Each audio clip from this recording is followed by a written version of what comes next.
നമസ്കാരം, മലയാളി വാർത്തയിലേക്ക് സ്വാഗതം. ശബരിമല സ്വർണ്ണക്കൊള്ളയുമായി ബന്ധപ്പെട്ട് നിയമസഭയിൽ ഇന്ന് വലിയ പോരും ബഹളവും ഒക്കെയാണ് നടന്നത്. പോറ്റിയെ കയറ്റിയത് ആര്? അതേക്കുറിച്ചായിരുന്നു ചോദ്യവും പറച്ചിലുമെല്ലാം. CPM ആണെന്ന് കോൺഗ്രസും, കോൺഗ്രസ് ആണെന്ന് CPM വാദിച്ചു.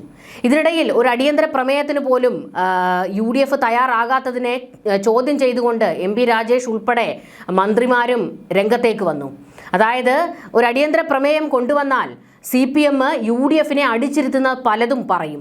ആ പേടിയിൽ തന്നെയാണ് UDFും മൗനം പാലിച്ചത്. പക്ഷേ വലിയ രീതിയിൽ ബഹളം ഉണ്ടാക്കിക്കൊണ്ട് ശബരിമല CPMന്റെ തലയിൽ കെട്ടിവെക്കാൻ തന്നെയുള്ള കളികളായിരുന്നു UDF കളിച്ചത്. പക്ഷേ അതിനിടയിൽ CPMന് ശ്വാസമെടുക്കാൻ ഒരു അവസരം ഇട്ടുകൊടുത്തത് മന്ത്രി ശിവൻകുട്ടിയായിരുന്നു. ശിവൻകുട്ടി കോൺഗ്രസിനെ ഇരുത്തിക്കൊണ്ട്, അവരെ അടിച്ചിരുത്തിക്കൊണ്ടൊരു പാട്ടങ്ങ് പാടിയല്ലോ, അയ്യപ്പൻ്റെ പാട്ട്. തദ്ദേശ തെരഞ്ഞെടുപ്പിൽ CPMനെ മുച്ചൂട് മുടിച്ച ആ പാട്ട് തന്നെ, പോറ്റിയെ കയറ്റിയത് ആര് എന്ന പാട്ട്. എന്നാൽ ഇന്ന് അത് CPM ആണേ അയ്യപ്പ എന്നുള്ളതിന് പകരം കോൺഗ്രസ് ആണേ അയ്യപ്പ എന്ന് വി ശിവൻകുട്ടി പാട്ടുപാടി. സോണിയാഗാന്ധിയുടെ വീട്ടിൽ ആ സ്വർണം മുഴുവൻ ഉണ്ട് എന്ന് വി ശിവൻകുട്ടി തുറന്നടിക്കുകയും ചെയ്തു. എന്തെങ്കിലും ഒരു മണ്ടത്തരം ശിവൻകുട്ടി പറഞ്ഞതാണ് എന്ന് പലരും കരുതിയിട്ടുണ്ടാകും. പക്ഷേ അങ്ങനെയല്ല. അങ്ങനെ ഒരു മണ്ടത്തരം വിളിച്ചു കൂവിയതല്ല ശിവൻകുട്ടി. ശിവൻകുട്ടിയുടെ ഈ പ്രതികരണത്തിന് ഒരൊറ്റ ലക്ഷ്യമേ ഉള്ളൂ, UDFനെ കുടുക്കുക എന്നുള്ളത്. ശബരിമലയുമായി ബന്ധപ്പെട്ട സ്വർണ്ണക്കൊള്ളയിൽ UDFനെ അടപടലം തൂക്കി ഇതിലേക്കിടുക എന്നുള്ള ഒരു നീക്കമാണ് ശിവൻകുട്ടി ഇന്ന് നടത്തിയത്. ശിവൻകുട്ടിയുടെ ഈ നീക്കത്തിന് പിന്നിലെ ബുദ്ധികേന്ദ്രം മറ്റാരുമല്ല, പിണറായി വിജയൻ തന്നെയാണ്. മുഖ്യമന്ത്രിക്ക് ഇന്ന് കൃത്യമായി അറിയാമായിരുന്നു നിയമസഭയിൽ UDF ഈ വിഷയം കൃത്യമായി പ്രയോഗിക്കും, അവർ ബഹളം വയ്ക്കും എന്നുള്ളത്. അതുകൊണ്ട് തന്നെയാണ് ശിവൻകുട്ടിയെ തന്നെ അങ്ങ് കളത്തിലേക്ക് ഇറക്കിയത്. എന്തിനായിരിക്കാം ശിവൻകുട്ടി ഇന്ന് സോണിയാഗാന്ധിയെ ഉന്നം വെച്ച് തന്നെയായിരുന്നു സംസാരിച്ചത്.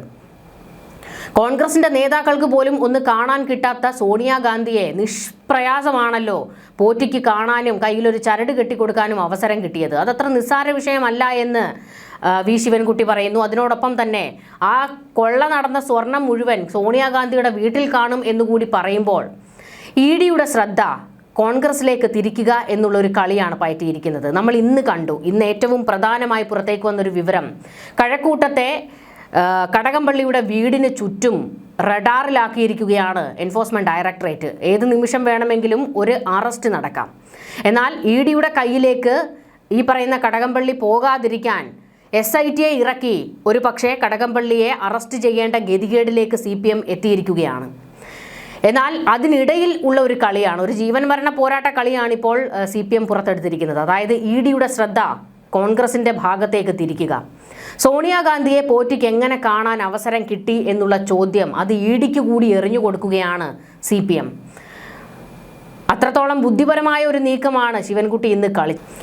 BJPയുടെ പ്രധാന ടാർഗറ്റ് അത് കോൺഗ്രസ് തന്നെയാണല്ലോ. കോൺഗ്രസ് മുക്ത ഭാരതമാണ് അവർ സ്വപ്നം കാണുന്നത്.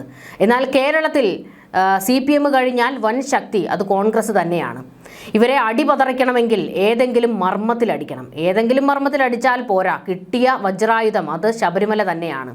അതുകൊണ്ട് EDയെ തൽക്കാലത്തേക്ക് ഒന്ന് കോൺഗ്രസിന്റെ ഭാഗത്തേക്ക് തിരിക്കാൻ കഴിഞ്ഞാൽ അത് വലിയ ഒരു ആശ്വാസം തന്നെയാണ് CPMന്. അതുകൊണ്ടാണ് ഇന്ന് സോണിയാഗാന്ധിയുടെ പേര് നിയമസഭയിൽ ഉയർന്നത്. നിയമസഭാ ബജറ്റ് സമ്മേളനം നടക്കുന്നതിനിടയിലായിരുന്നു പാരഡി പാട്ടിലൂടെ മൂർച്ചയേറിയ പരിഹാസം പ്രതിപക്ഷത്തിന് നേരെ ശിവൻകുട്ടി ഉയർത്തിവിട്ടത്. ഇത് വല്ലാതെ കോൺഗ്രസിനെ ചൊടിപ്പിക്കുകയും ചെയ്തു.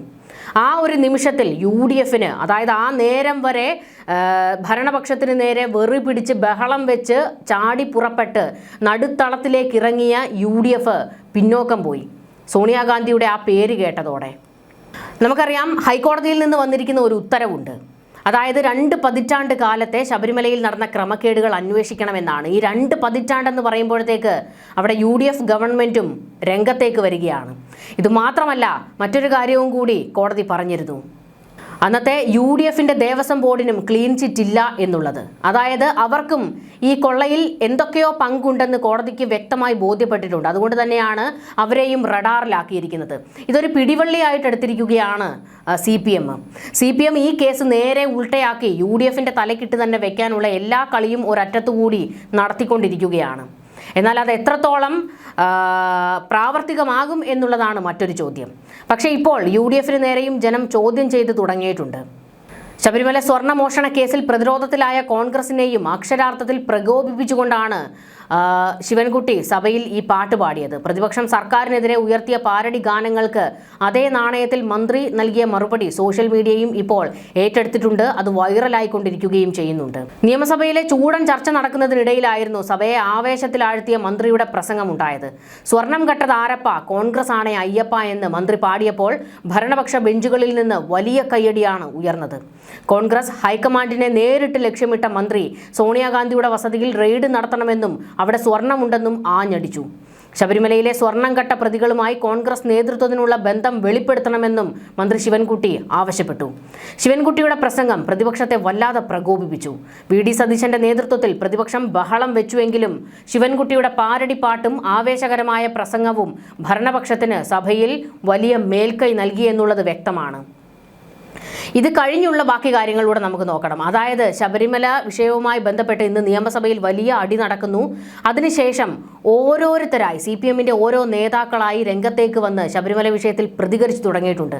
അത് നേരിട്ട് UDFന്റെ മൂട്ടിൽ പൊട്ടിക്കുന്നതാണ്. ശിവൻകുട്ടിക്ക് പിന്തുണയുമായി തദ്ദേശ മന്ത്രി MP രാജേഷും സഭയിൽ സജീവമായിരുന്നു. UDF ഭരണകാലം മുതലുള്ള സ്വർണ്ണക്കൊള്ള അന്വേഷിക്കാൻ ഹൈക്കോടതി ഉത്തരവിട്ടത് ചൂണ്ടിക്കാട്ടിയ അദ്ദേഹം സ്വർണം കട്ടതാരെന്ന ചോദ്യത്തിന് അടൂർ പ്രകാശിനോടാണ് ഉത്തരം തേടേണ്ടതെന്ന് പരിഹസിച്ചു. അവിടെ നിന്ന് ഉത്തരം കിട്ടിയില്ലെങ്കിൽ സോണിയയുടെ വീട്ടിൽ പോയി ചോദിക്കണമെന്നും MP രാജേഷ് മറുപടി കൊടുത്തു. സഭയിലെ ഈ പാട്ടും വാക്പോരും വലിയ ചർച്ചയ്ക്കാണ് ഇന്നിപ്പോൾ വഴിവെച്ചിരിക്കുന്നത്. ഇതിന് ശേഷമാണ് ഓരോരുത്തരായി രംഗത്തേക്ക് വന്ന് ഈ വിഷയത്തിൽ പ്രതികരിച്ചു തുടങ്ങിയത്. നമ്മൾ ഇതുവരെ ശബരിമല സ്വർണ്ണക്കൊള്ളയുമായി ബന്ധപ്പെട്ട് MV ഗോവിന്ദനും അതുപോലെ തന്നെ വിരലിലെണ്ണാവുന്ന ചില നേതാക്കളും മാത്രമാണ് പ്രതികരിച്ചിട്ടുള്ളത്. എന്നാൽ ഇന്നിപ്പോൾ ആവേശം കൊണ്ട് പല നേതാക്കളും രംഗത്തേക്ക് വന്നിട്ടുണ്ട്. ഉണ്ണികൃഷ്ണൻ പോറ്റിയെ ശബരിമലയിൽ കയറ്റിയത് ഇടതുപക്ഷമല്ലെന്നും എന്നാൽ ജയിലിൽ കയറ്റിയത് LDF ആണെന്നും CPM കേന്ദ്ര കമ്മിറ്റി അംഗം KK ശൈലജ പ്രതികരിച്ചു. കോൺഗ്രസിന്റെ സമുന്നത നേതാക്കൾക്കൊപ്പമുള്ള ഫോട്ടോയിലാണ് പ്രതികളെ കണ്ടത്. അടിയന്തര പ്രമേയം ചർച്ച ചെയ്താൽ ഇതെല്ലാം ചർച്ചയാകുമെന്ന് ഭയന്നാണ് പ്രതിപക്ഷം നോട്ടീസ് നൽകാതെ ബഹളം വെച്ചതെന്നും KK ശൈലജ പ്രതികരിച്ചു. പ്രതിപക്ഷം എന്തിനാണ് സഭ സ്തംഭിപ്പിച്ചതെന്ന് KK ശൈലജ ചോദിച്ചു. യഥാർത്ഥത്തിൽ 10-17 അടിയന്തര പ്രമേയങ്ങൾ അവതരിപ്പിച്ച് ചർച്ചയ്ക്ക് അനുമതി കൊടുത്തിട്ടുള്ള ഗവൺമെന്റാണിത്. ഞങ്ങൾ പ്രശ്നങ്ങളിൽ നിന്ന് ഒളിച്ചോടാറില്ല. ഈ നാട്ടിലെ ജനങ്ങളെ ബാധിക്കുന്ന പ്രശ്നങ്ങൾ നിയമസഭയിൽ ചർച്ചയ്ക്ക് വന്നാൽ അതിനെന്താണ് പരിഹാരമെന്ന് അറിയിക്കാൻ ആഗ്രഹിക്കുന്ന തികച്ചും ജനാധിപത്യപരമായി കാര്യങ്ങൾ കൈകാര്യം ചെയ്യുന്ന ഗവൺമെന്റാണിത്. ഇന്നൊരു അടിയന്തര പ്രമേയം കൊണ്ടുവരാമായിരുന്നല്ലോ. ശബരിമലയിലെ സ്വർണ്ണക്കൊള്ളയുടെ യഥാർത്ഥ പ്രശ്നം എന്താണെന്ന് കേരള നിയമസഭയ്ക്കകത്ത് ചർച്ച ചെയ്യാമായിരുന്നല്ലോ. അടിയന്തര പ്രമേയം കൊണ്ടുവന്നാൽ ചർച്ചയ്ക്ക് അനുവദിക്കുമെന്ന് അവർക്കറിയാം. അതുകൊണ്ട് അവർ പിൻവാങ്ങിയെന്നും ശൈലജ പ്രതികരിച്ചു. പോറ്റിയെ അറസ്റ്റ് ചെയ്തത് ഇടതുപക്ഷ ജനാധിപത്യ മുന്നണിയാണെന്ന് KK ശൈലജ ആവർത്തിച്ചു പറഞ്ഞു. പോറ്റിയെ ശബരിമലയിൽ കയറ്റിയത് LDF ആണോ? അല്ലല്ലോ. സ്വർണം കട്ട ആളും സ്വർണം വാങ്ങിയ ആളും കോൺഗ്രസിന്റെ സമുന്നതരായ നേതാക്കൾക്കൊപ്പം നിൽക്കുന്ന ചിത്രം വന്നു. നമ്പർ 10 ജൻപതിൽ സാധാരണക്കാർക്ക് പ്രവേശനമില്ലാത്ത ഒരിടത്ത് ഒരു അപ്പോയിന്റ്മെന്റ് കിട്ടണമെങ്കിൽ എത്രയോ മാസങ്ങളോ വർഷമോ കാത്തു നിൽക്കേണ്ടുന്ന ഒരിടത്ത് ഒരുമിച്ച് അവിടെ സന്ദർശിക്കാൻ അവസരം കിട്ടിയെന്നതും ശ്രദ്ധിക്കേണ്ട വിഷയമല്ലേ? ഇതെല്ലാം ചർച്ചയ്ക്ക് വിധേയമാകുമെന്ന് UDFന് നന്നായിട്ടറിയാം. ഞങ്ങൾക്ക് ശബരിമലയുടെ കാര്യത്തിലായാലും മറ്റേത് വിഷയത്തിലായാലും ഒന്നും ഒളിക്കാനില്ല. നിയമസഭയിൽ ചർച്ചയ്ക്ക് വരട്ടെ. അവിടെ ഒരു തരി സ്വർണം അയ്യപ്പൻ്റേത് നഷ്ടപ്പെട്ടിട്ടുണ്ടെങ്കിൽ അത് കണ്ടെത്തുമെന്നാണ് ഇടതുപക്ഷ ജനാധിപത്യ മുന്നണി പറഞ്ഞതെന്നും KK ശൈലജ വ്യക്തമാക്കി. അതായത് ഇന്ന് ഭരണപക്ഷത്തെ അടിച്ചിരുത്താൻ ഈ വിഷയം ഉയർത്തിക്കൊണ്ടുവന്ന UDFന്റെ നേരെ ആയിപ്പോയി ഇതിൻ്റെ വാള് മൂർച്ചയേറി ആഴത്തിലങ്ങിറങ്ങിയത്. ന്യൂസ് ഡെസ്ക് മലയാളി വാർത്ത.